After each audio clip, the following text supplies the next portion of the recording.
오늘 살필 말씀은 베드로전서 4장 7절 이하의 말씀입니다. 7절부터 11절까지 낭독합니다.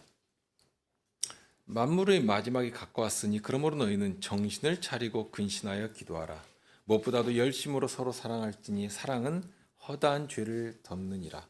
서로 대접하기를 원망 없이 하고 각각 은사를 받은 대로 하나님의 각양 은혜를 맡은 선한 청지기같이 서로 봉사하라. 만일 누가 말하려면 하나님의 말씀을 하는 것 같이 하고 누가 봉사하려면 하나님의 공급하시는 힘으로 하는 것 같이 하라. 이는 범사에 예수 그리스도로 말미암아 하나님이 영광을 받으시게 하려 함이니 그에게 영광과 권능이 세세에 무궁토록 있느니라. 아멘.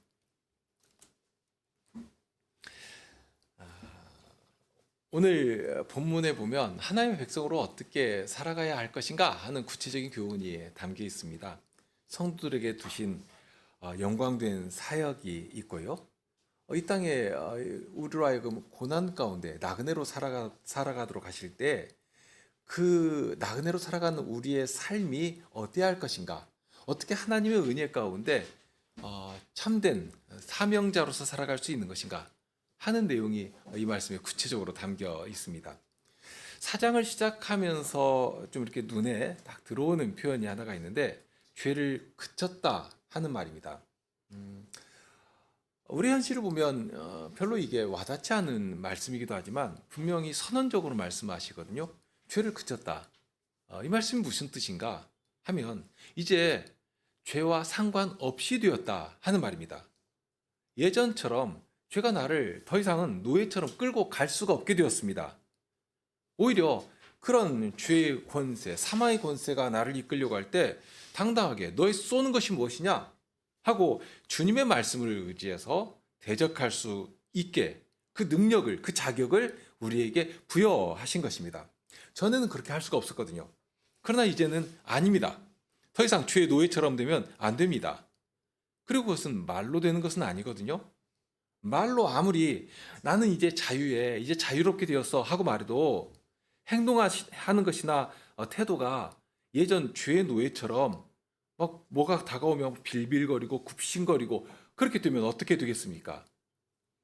무엇보다도 그런 우리를 예수님께서 보신다면 예수님의 심정이 어떠하겠습니까? 우리를 죄에서 건지시기 위해서 예수님께서 지불하신 값은 당신의 생명이시고 당신의 피였거든요. 피를 다 쏟아내시면서 우리를 그 값으로 사내신 것입니다. 건져내신 것입니다. 그런데 그렇게 당신의 목숨값을 지불하시고 우리를 사내셨더니 여전히 죄 세력 앞에서 막 눈치나 보고 어쩔 줄 몰라 하고 그렇게 있습니다. 죄가 던져주는 먹잇감에 침이나 질질 흘리면서 그렇게 정신 못 차리고 살아가고 있다면 예수님의 심정이 어떠하겠는가 하는 것입니다. 간혹 그런 사건 소식을 접하게 되는데요. 대단히 심한 학폭을 당한 아이를 일진무리에서 이렇게 딱 건져줬습니다. 정말 어렵게 건져냈습니다. 그런데 내 자식이 저들을 여전히 무서워합니다. 거기에 더해서 그냥 무서워하는 것뿐만이 아니라 저들과 함께 놀던 때의 일을 잊지를 못하고 먼저 연락하고 무엇이라도 시키는 대로 하겠다고 그렇게 하고 있다면 그것을 안 부모의 심정이 어떠하겠습니까? 정말 찢어지다 못해 죽을 것 같은 분노가 막 이렇게 치솟아오르지 않겠습니까? 여기 예수님의 심정은 그보다 더하면 더했지 못하지는 않을 것입니다. 그런데 그런 사랑을 보이시는 분은 다른 누가 아니라 하나님이시거든요. 당신의 아들 예수님을 우리를 대신해서 내어주시고 피로 죄값을 다 치르도록 하시고 그렇게 우리를 죄에서 사내신 것입니다.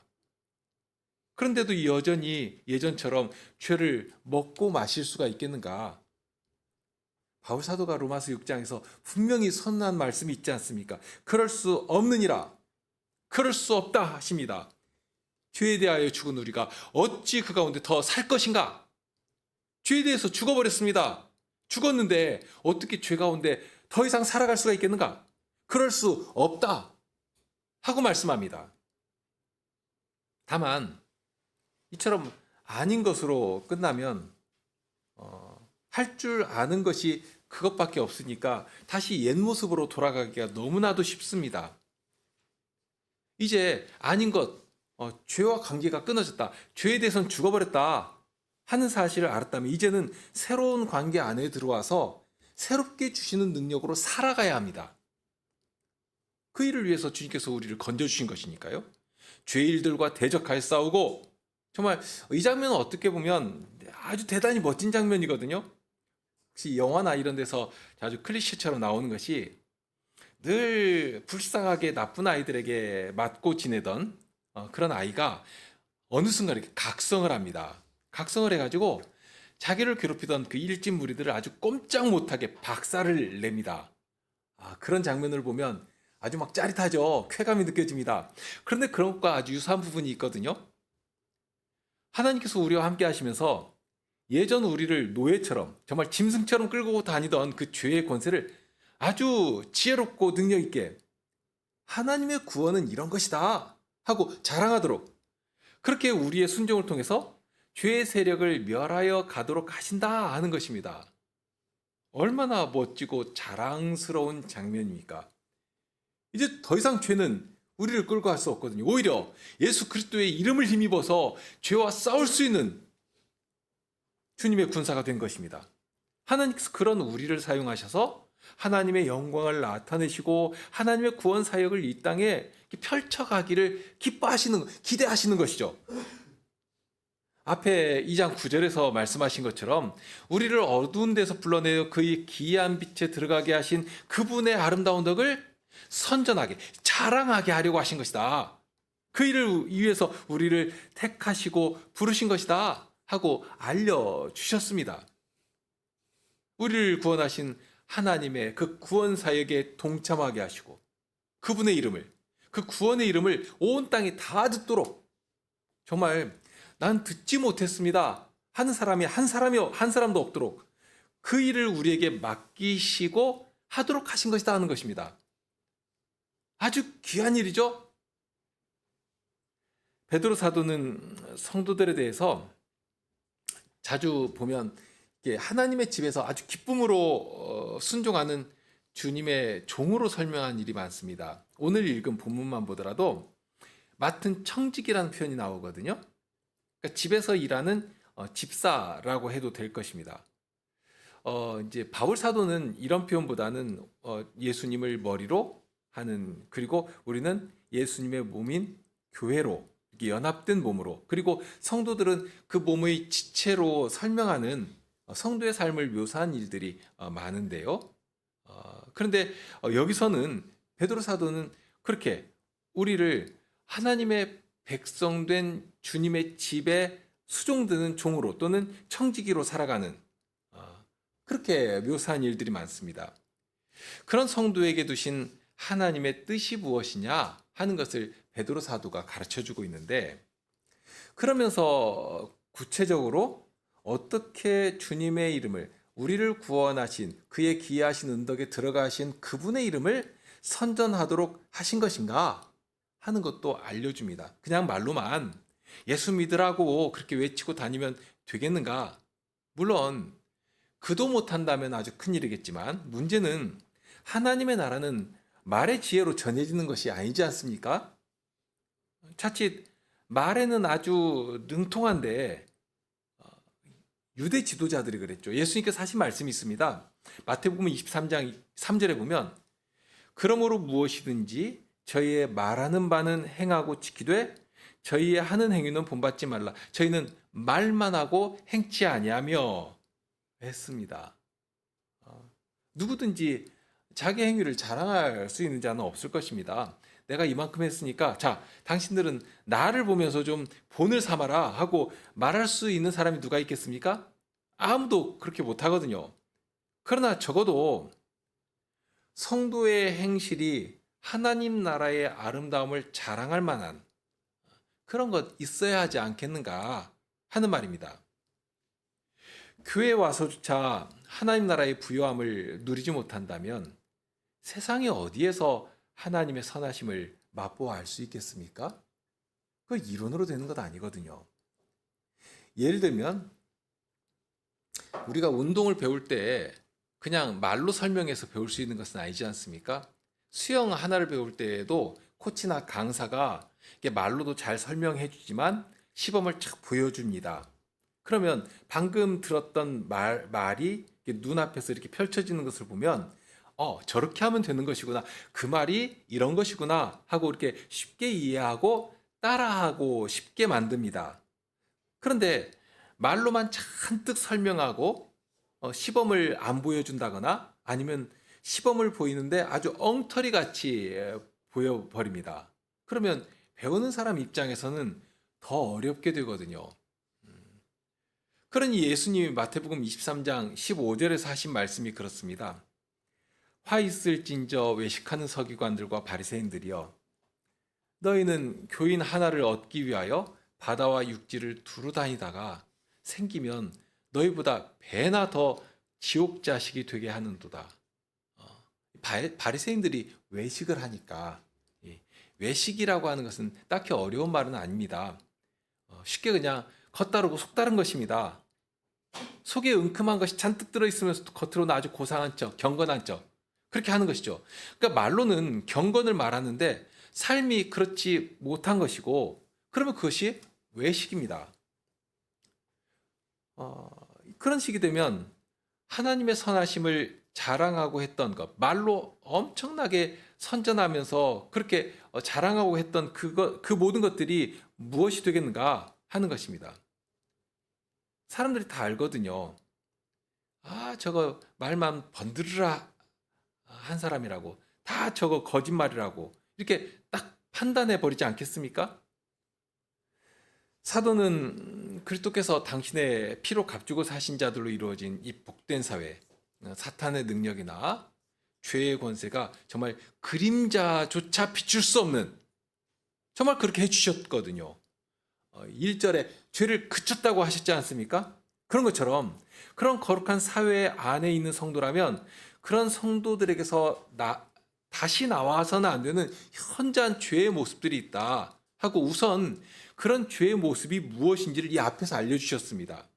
사람의 정욕에 관한 것들이죠. 음란과 정욕과 술 취함과 방탕과 연락과 무법한 우상숭배 같은 그런 것들입니다.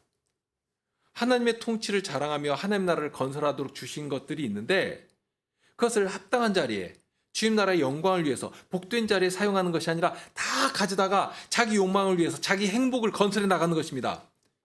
그렇게 하나님께서 주신 목적과 전혀 달리 거짓된 자리에, 죄된 자리에 그것을 악용해 버리는 것입니다. 인간이 중심이 되어가지고 자기 행복과 즐거움과 쾌락을 위해서 그렇게 변질시켜 버리는 그런 자들인 것이죠. 그게 정욕을 위해 살아가는 것입니다. 그런데 이제는 그렇게 되면 안 된다고 하지 않았습니까? 베드로 후서 2장 22절에 가면 베드로 사도가 이렇게 말씀하신 일이 있습니다. 개가 그 토하였던 것에 돌아가고 돼지가 씻었다가 더러운 구덩이에 도로 누웠다 하는 말이 저에게 응하였도다. 얼마나 우리가 생각해도 참 더럽고 추합니까? 토해놓은 것을 먹을 사람이 누가 있습니까? 짐승도 못 먹을 것입니다. 그런데 그렇게 한다는 것입니다.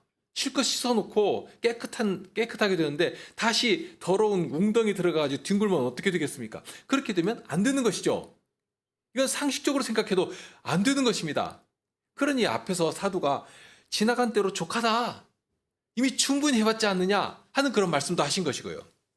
이렇게 다시 돌아가면 안 되는 모습들을 간략하게 알려주신 후에 사도는 이제 적극적으로 이렇게 해야 하는 것이다 하는 내용들을 알려주신 것입니다.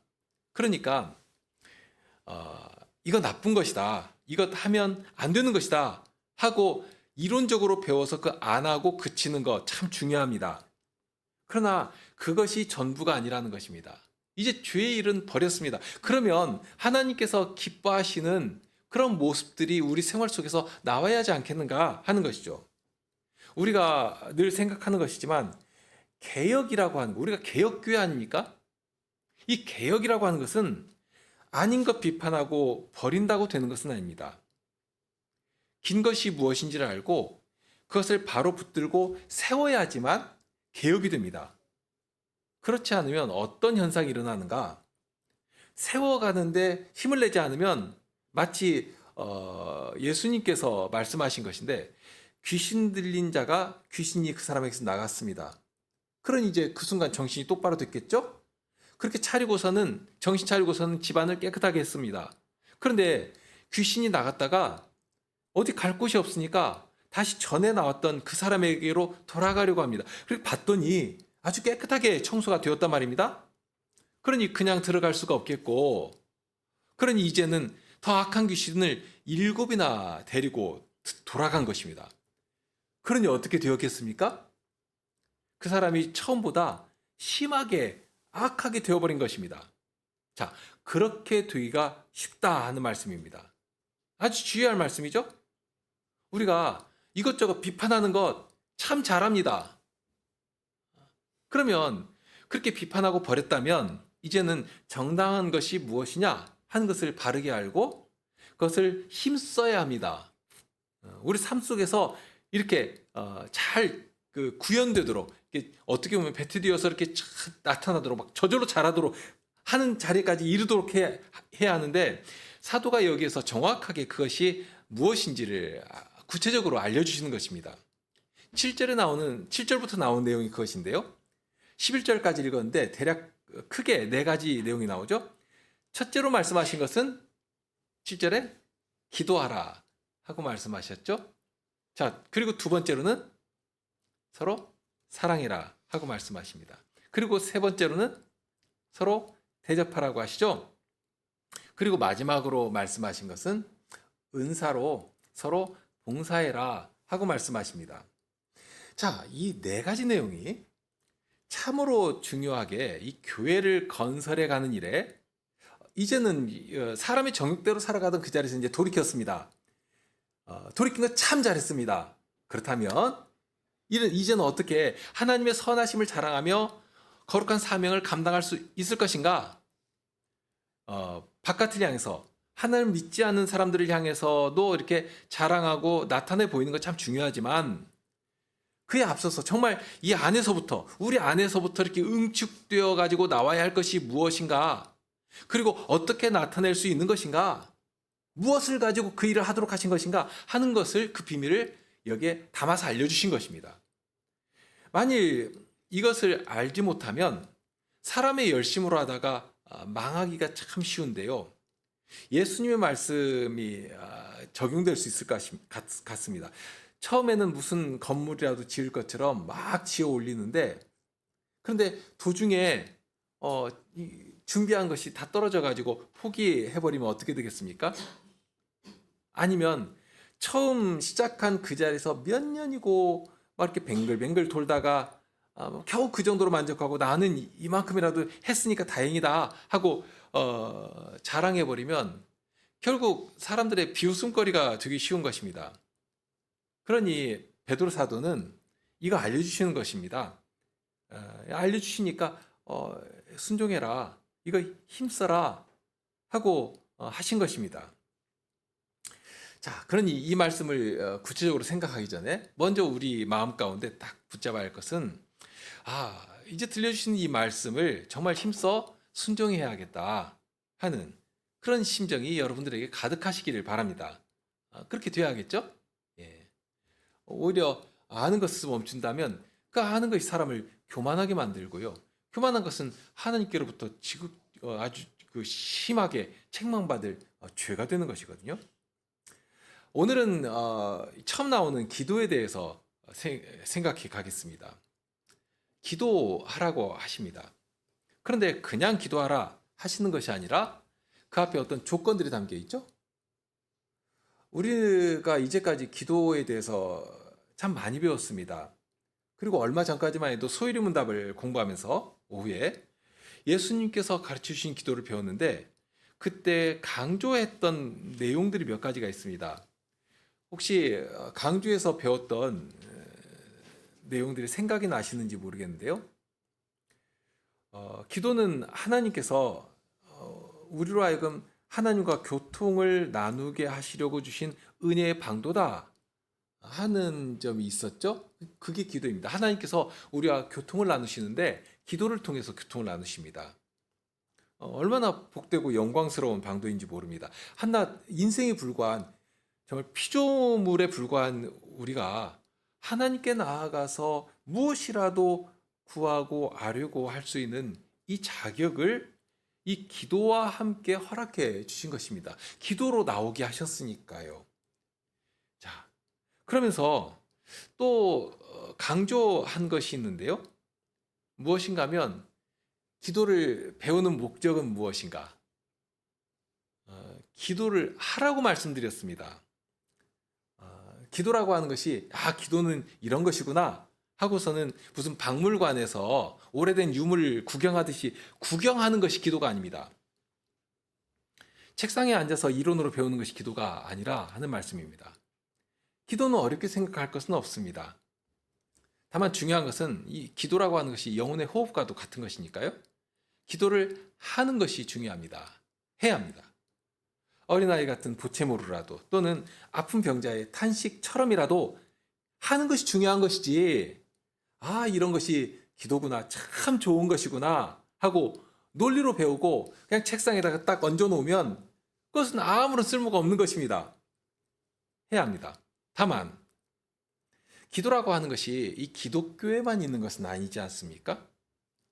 얼마나 많은 종교들이 이 기도라고 하는 수단을 통해서 신탁을 받기도 하고 또 기적도 맛보고 자기들이 원하는 소원도 성취하고 하고 그런 일들이 일어나거든요. 별 신기한 경험들을 다 합니다. 귀신들도 그런 사람들이 깜짝깜짝 놀랄만한 그런 짓들을 하는 것입니다. 사람들이 기도를 열심히 하면 그런 것들, 신기한 것들을 이렇게 보여주면서 자기 종교를 따르도록, 귀신을 따르도록 만들어 가는 것입니다. 그런 거 더 없으면 어떻게 종교가 되겠습니까? 안 되는 것입니다. 이론만이 아니라 놀라운 무엇인가가 이렇게 막 일어나니까, 있으니까 그 종교도 종교가 되는 것입니다. 그러면 하나님께서 우리에게 주신 기도도 그런 정도로 하면 되는 것인가? 바울 사도도 기도하라고 강조하신 말씀이 있죠. 데살로니가 전서에서 보면 쉬지 말고 기도하라고 하셨습니다. 얼마나 이게 중요하면, 얼마나 필요하면 쉬지 말고 기도하라 이렇게 하신 것인데, 그러면 쉬지 말고 기도하라고 하셨으니까 그냥 무조건 기도하면 되는 것인가? 열심으로 하기만 하면 무조건 하나님께서 들으시고 하나님 앞에 상달되는 것인가? 그런데 성경은 기도에 대해서 가르치실 때 그렇게 가르치고 있지는 않거든요. 무엇보다도 우리 기도를 들으시는 하나님은 나의 주님이시다 하는 사실을 명확하게 인식하고 고백하도록 하십니다. 그러니까 기도할 때 내가 주체가 되면 안 된다는 것입니다. 내 중심적인 기도를 하면 안 된다는 것입니다. 그러니까 내가 원하는 무엇인가를 갈구하고 내가 원하는 무엇인가를 이루어 가는데 기도의 목적이 있지 않다 하는 것입니다.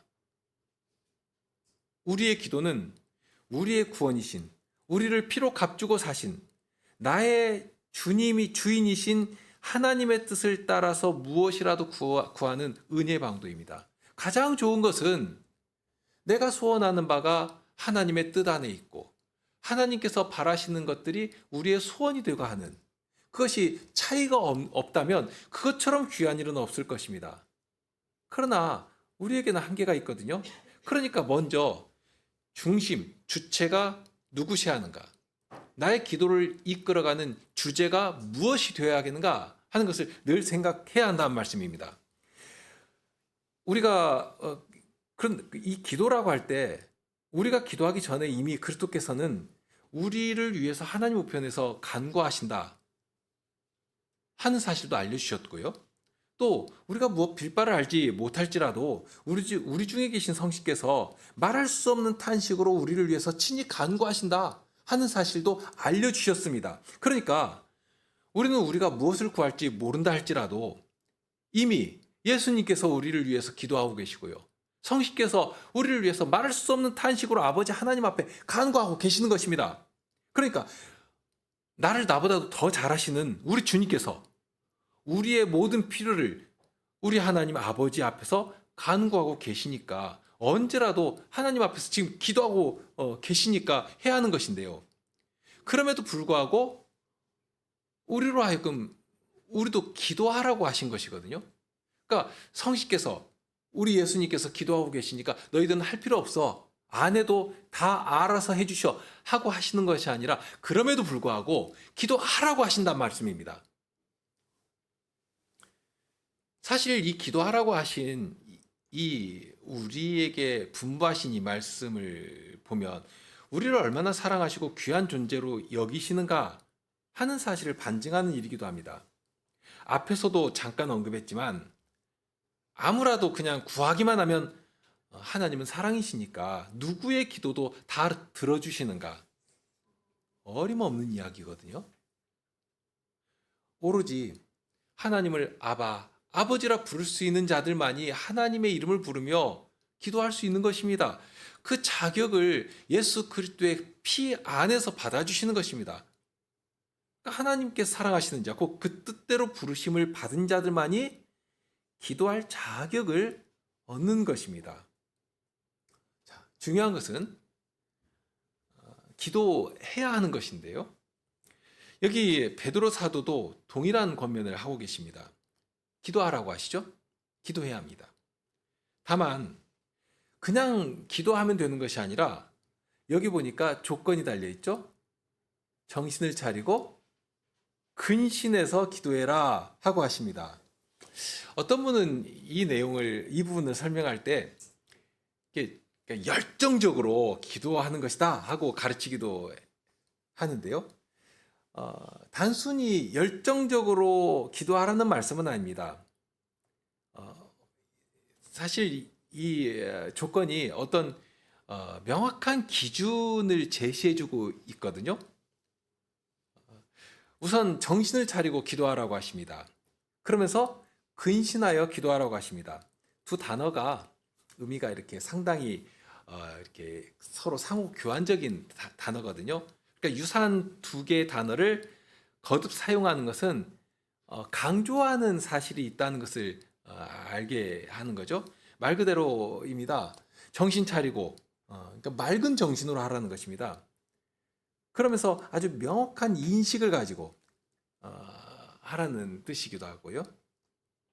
그러니까 이제 어떤 그 신비 종교를 하는 그런 것을 보면 기도할 때에 신적 감동이라도 이렇게 끌어내려고 하는 식으로 그렇게 무아지경 가운데서 기도하도록 만드는데 그러면 그것을 상당히 이렇게 그 기도의 경지에 이른 것처럼 추켜 세우기도 하지 않습니까? 그런데 그런 어떤 그 신비한 종교, 그러니까 그 우상 종교만 그렇게 하는 것이 아니라 개신교에만 해도 그런 영향이 참 많이 들어와 있습니다. 우리나라 같은 경우 어떤 성신의 감화를 받아가지고 무아지경 가운데서 기도하는 것. 예를 들면 방언을 한다고 해보시죠. 몇 시간이고 방언으로 기도했다, 밤이 새도록 기도했다 하고 기도 몇 시간 한 것 또는 밤이 새도록 한 것, 이것을 대단한 종교적 성과로 이렇게 추켜 세우기도 합니다. 그런데 공통적으로 보면 그러면 그 긴 시간 동안 하나님께 무엇을 구했는가 하고 물으면 대답을 하는 경우를 저는 한 번도 못 들었습니다. 그러면서도 오로지 자기가 방언으로 신적인 말로 기도하느라고 정확하게 무엇을 구했는지는 모르지만 아무튼지 참 기쁨 가운데 그 긴 시간을 막 5시간, 6시간 막 그런 긴 시간을 시간 가는 줄 모르고 기도했다. 기도 오래 한 것. 그것도 신비한 종교 체험으로 기도한 것. 그것으로 만족하고 은근히 그것을 자랑합니다. 어떤 종교들에서는 종교적 그런 무아지경을 만들어내기 위해서 그냥 기도만 하는 것이 아니라 기도에 더욱 심취하기 위해서 환각을 일으키는 약물을 사용하기도 합니다. 그렇게 종교적 삼매경을 만들어서 신적인 무엇인가를 얻어내려고 하는 것이죠. 그런 종교도 다 방언을 하고 예언을 하고 하는 것입니다. 이런 방식은 아주 오래된 전통입니다. 갈멜산에서 바알과 아세라의 선지자들이 하던 방식도 거의 유사하거든요. 몸을 상해가면서 막 찢어가면서 부르짖는 것입니다. 그런 것이 나름 참 멋져 보이고 무엇인가 하는 것 같으니까, 그러면서 더구나 교회에서도 비슷한 현상이 일어나니까 야, 그렇게 하는 것이 고도한 기도의 모습이다 하고 하는 것인데, 그런데 여기 사도가 가르치는 기도의 모습은 대단히 투명합니다. 아주 명료하죠. 마치 맑은 호수에서 밑바닥까지 훤히 다 보이는 정도로 선명한 말씀으로 기도를 하게 하십니다. 정신을 차린다는 것은, 이 단어가 사용된 용례를 보면요, 귀신 들린 자에게서 예수님께서 귀신을 쫓아내십니다. 그렇게 되니까 이 귀신 들렸던 사람이 이제 정신이 온전해져 가지고 예수님의 발치에 앉아서 예수님의 말씀을 듣게 됩니다. 그럴 때 정신이 온전해진다 하는 말과 같은 말입니다. 다른 예를 보면 우리에게 주신 지각을 사용해서 지혜롭게 생각하고 분별하는 그런 정신을 말합니다. 그러니까 어떤 외부의 무엇인가를 의지해 가지고 신적인 경지에 도달하려고 하는 것이 아니라 아주 명료한 맑은 정신을 가지고 주님께서 주신 말씀을 따라서 나의 지각을 사용하고 선한 양심을 사용하고 그렇게 움직여 나가면서 기도하는 것을 말합니다. 근신한다는 말도 유사한데요. 두 단어 모두 그렇게 중복되는 이미지가 있는데, 그 중에 하나가 이 술 취한다 하는 것과 반대되는 모습이 거기에 이미지로 담겨 있습니다. 그러니까 술 취한다. 보면 이렇게 걷지도 못하고 알딸딸하니 홍총망총하니 헛소리 짓거리대고 하는 그런 것 있지 않습니까? 그런 것과 반대의 모습입니다. 그리고 근신한다는 것도 보면 맑은 정신을 가지고 면밀히 분석하고 검토하는 것을 말하거든요. 그러니까 두 단어가 전혀 상반된 이미지가 아니라 동일한 지향점이 여기에 보이고 있죠. 하나님께서 우리의 지각까지 또는 생각이나 양심까지 이렇게 새롭게 해주셨습니다. 말씀으로 찾아오시고 성신께서 정말 새롭게 해주신 것입니다. 그러면 이제 주님께서 주신 그것 가지고 아주 활발하게 외부의 무엇을 의지해 가지고 뭔가를 하는 것이 아니라, 우리 중에 오신 성신님께서 말씀을 통해서 그러니까 교회를 통해 들려주신 그 말씀을 사용하시면서 우리로 하여금 깨닫게도 하시고 생각나게도 하시고 그렇게 해주실 때, 그런 말씀을 우리의 판단의 틀에 놓고 우리의 정신의 바탕에다 딱 깔아놓고 그것을 딱 발판 삼아서 적극적으로 무엇인가를 스스로 생각하고 분별하고 그렇게 기도하는 것입니다. 그러니까 이것이 이교도들이 하는 기도와는 정말 다른 것이죠. 성경에서 가르치는 기도는 그런 것입니다. 다만 그것만 말씀하신 것은 아닙니다. 그 앞에 어떤 조건이 하나가 더 달려 있는데요. 7장 처음이죠. 7절 처음이죠. 만물의 마지막이 가까웠다 하는 말씀입니다. 마지막이 이미 눈앞에 와 있다 하는 그런 뜻인데요. 그러니까 이것이 기도를 해야 하는 중요한 이유 중에 하나로 말씀하십니다. 우리를 이 마지막 때에 살아가도록 하신 이유가 아주 분명합니다. 앞에서도 노아의 때를 말씀을 하셨었는데 마치 그와 비슷하죠. 노아가 마지막 하나님께서 홍수로 만물을 멸하실 것이다 하는 심판을 노아로 하여금 알게 하시고 방주를 짓게 하셨는데, 그러면 노아가 이 마지막 심판의 날을 준비하면서 그저 가족들하고 방주만 짓고 있었겠는가? 그렇게 생각하기 어렵죠. 그런데 사람들은 노아를 통해서 전해주시는 하나님의 경고의 메시지, 심판과 진노의 메시지에 대해서는 아무런 반응을 보이지 않았습니다. 누구 한 사람 반응을 보이지 않았습니다. 정말로 두려운 경고를, 심판의 경고를 수십 년도 아니고 100년이 넘도록 했는데요. 100년이 넘도록 들으면서도 한 번도 귀를 기울이지 않은 것입니다. 그냥 무시해버렸습니다. 어제 태양이 떠올랐으니까 오늘도 당연히 태양이 떠오르는 것이라고, 그것이 자연의 법칙이니까요. 우리도 당연하게 생각하지 않습니까?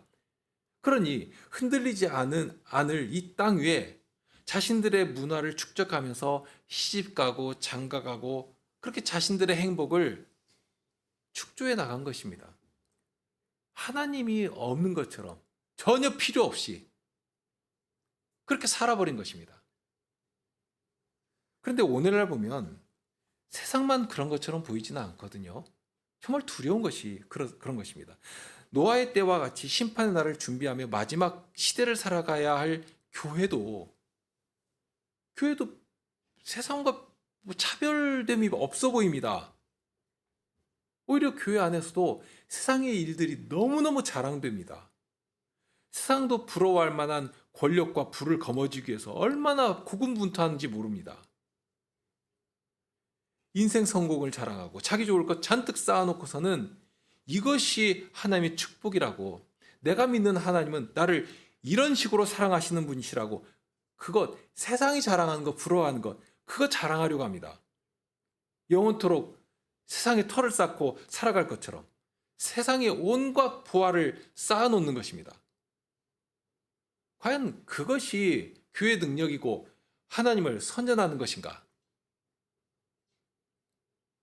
여기 마지막이 가까웠다고 하는 것은 당장에 5절에 나온 말씀과도 연결되어 있는데요. 산자와 죽은 자를 심판하기로 예비하셨다 하고 있습니다. 예수님께서 마지막 날이 되면 심판주로 오십니다. 그러니까 이 말씀은 예수님께서 마지막 때를 정해놓으셨다 하는 그런 의미가 되겠죠? 그 꼴라인을 딱 그려놓은 것입니다. 자, 여기까지다. 그때가 되면 예수님께서는 한시도 지체 없이 이 땅에 심판주로 오실 것입니다. 그러면 예수님께서 오시면 살아있는 자들은 물론이거니와 이미 죽은 모든 사람들도 예수님 앞에 세워놓으실 것입니다. 그리고 예수님 앞에 서서 무엇을 하는가? 자기 입으로 자기가 행한 모든 것을 말 그대로 이실짓고 다 토해내게 될 것입니다. 얼마나 두려운 상황입니까? 그 자리, 그 심판 자리에 섰을 때 늘 언제라도 기도로서 하나님의 뜻을 여쭙고 주님의 뜻 안에서 자신의 생각이나 행동을 살피고 어거하고 나간 사람과 이 땅에 세상이 부러워할 만한 바벨탑을 쌓기 위해 하나님의 이름까지라도 이용하려고 했던 사람의 말이 어떤 식으로 달리 나오겠습니까? 같을 수가 없죠. 이것은 하늘과 땅처럼 벌어질 것입니다. 자, 그러면서 이 마지막 때라고 하는 이 표현에 담긴 중요한 사실이 더 있는데요. 만물은 그냥 절로 자연의 질서가 있으니까, 자연의 법칙이 있으니까 그냥 저절로 가는 것이 아니다 하는 사실입니다. 오히려 자연의 법칙보다 세상의 역사보다 월등하게 높은 곳에 하나님의 다스리심이 있다 하는 사실이 담겨 있거든요. 만국이 준동하고 인류 역사가 인생의 가치를 하늘에 이르도록, 하늘에 다다르도록 그렇게 이루어 간다 할지라도, 그러나 하늘에 계신 분이 우수시거든요. 이 사실을 모르면 자기가 잘난 줄 압니다. 조금 이룬 것 있으면 그냥 높아져 가지고 하나님 두려워할 줄도 모릅니다. 하나님이 뭐냐 하고 살아버리는 것이죠. 그런데 역사가 그렇게 인생이 계획한 대로 흘러가는 것인가? 어림없는 이야기입니다. 태양까지라도 하나님께서 정하신 길이 있기 때문에 동쪽에서 떠서 서쪽으로 지는 것이고요. 하늘 높은 줄 모르고 떠들던 권력도 하나님께서 패하시면 하루도 넘기지 못해서 망하고 패해지는 것입니다. 하나님께서 붙들어 주시니까, 오늘 또 우리를 붙들어 주시니까 만물이 거기에 매달려서 흔들리지 않고 그 길을 따라 운행되어 나가는 것입니다. 다만 하나님께서 역사의 때를 정하시고 아주 치밀하게 하나님의 뜻을 이 역사 위에 펼쳐 가시는데요. 그러니까 은혜 받을 만한 때도 남겨두시는 것이지만 길이 참으심에 인자하심을 보여주시는 것이죠. 회개하도록 기다리시는 것입니다. 그러니까 은혜 받을 만한 때도 남겨두시는 것이지만 때가 되면 지체 없이 하나님의 의로운 심판을 행하시는 것입니다. 사람들은 이거 모릅니다. 그러면서 아주 자기가 모든 진리를 다 안 것처럼 뭐 수십억 년이 흐르면 이제 지구도 태양에 삼켜지게 되고 그럼 흑색 외성만 남는 것이라고 그렇게 본 뒤 자연은 내재된 질서를 따라서 흐르는 것이라고 마치 과학이 절대불변의 진리인 것처럼 그러면서 자기들이 그 진리를 이렇게 아주 통투하니 파악한 것처럼 그렇게 말하지만 대단히 어리석은 태도입니다. 자연의 질서까지라도 하나님께서 친히 운행해 가시니까 오늘 또 그 질서 안에서 아주 매끄럽게 움직여가는 것뿐이고 그런데 때가 되면 하나님께서 그 모든 것을 일시에 일순간에 패버리시는 것입니다. 하나님께서 마지막 기한을 정해놓으셨습니다. 우리 개인의 마지막 때도 정하신 것이지만 만물의 마지막 때도 정해놓으셨습니다. 그리고 마지막이 되면 우리 모두는 심판하시는 주님 앞에 서게 될 것입니다. 우리에게 주신 것, 실로 말할 수 없이 많은 은혜로 우리를 붙들어 주시고 오늘 또 살게 해주시는 것 아닙니까? 단순히 먹고 사는 그런 문제가 아니라 이 사회적인 환경까지라도 세상 역사까지라도 친히 어가하시고 붙들어 주시면서 우리로 하여금 교회를 이루고 교회적 사명을 이루도록 그런 귀한 은혜를 계속 공급해 주시고 그 안에서 오늘 또 우리가 힘을 내서 기쁨 가운데 살아가도록 해 주시는 것입니다. 그리고 그럴 때 하나님께서 하시는 방법이 있습니다. 바로 성도로 하여금 기도하고 기도로 은혜를 받도록 하시는 방법입니다.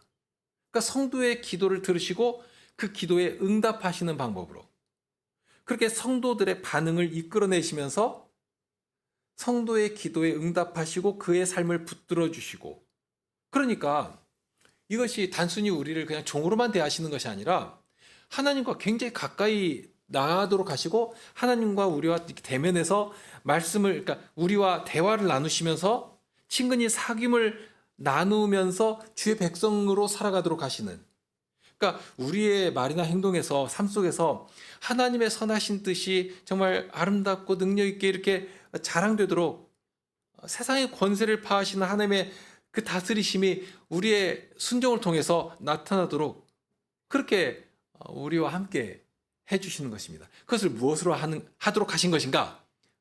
어떻게 하도록 하신 것인가? 7절에서 가르쳐 주신 방법이 바로 그것입니다. 기도하라고 하셨습니다. 그러니까 기도로 그 일을 주님의 은혜 가운데 거하며 주님께서 바라시는 그 목적지를 향해 나아가도록 하시는 것이죠. 오늘은 이만 정도에서 멈추겠는데요. 기도에는 이 마지막 때를 살아가는 성도들의 능력이 담겨 있습니다. 그리고 기도할 때에 주님께서 주신 아주 분명한 말씀이 있지 않습니까? 혼탁할 수 없는 아주 순전한 그 말씀의 터 위에 서야 합니다. 교회는 홍수로 인해 모든 생명이 죽어가는 세상 위에 떠있는 방주와도 같습니다. 노아의 때에는 방주의 문을 하나님께서 닫아버리셨지만 이제는 아닙니다. 누구라도 방주에 들어오도록 하셨으니 세상이 듣도록 전해야 합니다. 그럴 때 우리에게 주신 무기는 말의 지혜가 아닙니다. 하나님 나라의 능력으로 그 일을 하도록 하셨습니다. 그러면 그 일을 어떻게 구비하며 나타낼 수 있는가? 자, 여기 한 가지 그 비밀을 알려주셨죠? 기도입니다. 기도. 자, 기도를 알려주셨으니 기도를 해야 하겠죠? 그러시기 바랍니다. 세상의 가치에 정신이 넉나간 사람처럼 혹은 술이나 마약에 취해가지고 흐느적거리는 그런 사람처럼 몽롱한 가운데 그렇게 살아갈 것이 아니고 그리스도의 영으로 정신을 똑바로 차리고 근신하여 기도하기에 힘쓰시기 바랍니다. 그런 자들에게 더욱 큰 은혜를 내려주셔서 은혜로 섬기며 살아가도록 해주실 것입니다. 오늘 여기까지 하시고요. 시편 찬송하실까요?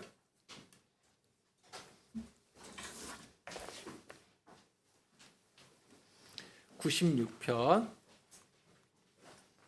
5절과 6절입니다. 96편 5절과 6절입니다.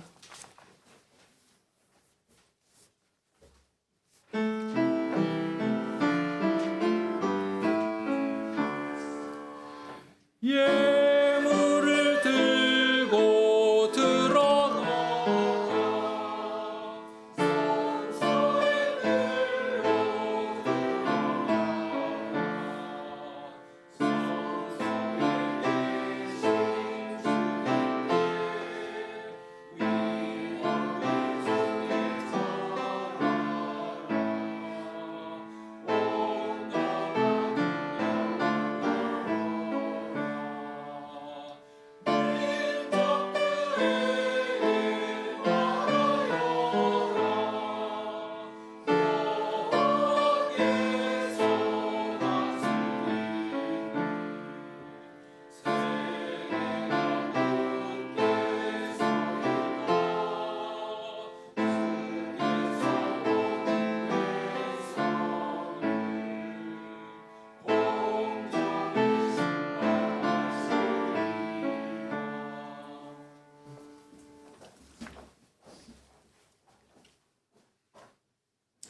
주님께서 저희를 사랑하신 그 사랑이 말씀 안에 가득 담겨 있음을 알게 됩니다.